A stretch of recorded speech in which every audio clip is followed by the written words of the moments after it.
Sugatan naman ng isang guro sa Pagadian City, Zamboanga del Sur nang manlaban siya sa kawatang ng hablot ng kanyang bag.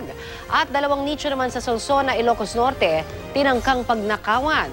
Yan at iba pa sa may init na balitang probinsyang hatid ni Sherry Ann Torres.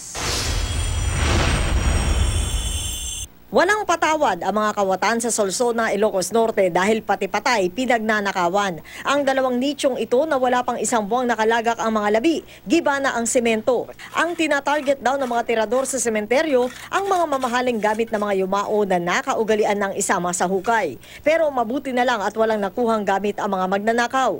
Posible raw na bulilyaso ang balak ng mga suspect dahil maraming taong nasa sementeryo. Iniimbestigahan na ng pulisya ang insidente. Sa Pagadian City, Zamboanga del Sur, sugat at galo sa katawan ang tinamo ng isang guro nang mahablutan ng bag ng isang armadong lalaking nakamotorsiklo. Sakay din ng sariling motorsiklo ang biktima nang tutukan sila ng baril. Nanlaban daw siya habang pilit kinukuha ang kanyang bag hanggang sa mahulog siya sa motorsiklo at makaladkad sa kalsada. Natangay ang kanyang bag na may lamang 2 cellphone at perang nagkakahalaga na mahigit 20,000 piso.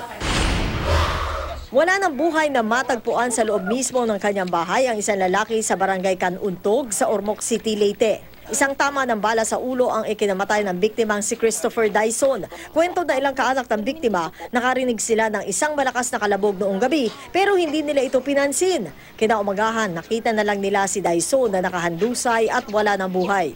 Gumugulong na ang investigasyon para malaman kung ano ang motibo at sino ang nasa likod ng krimen.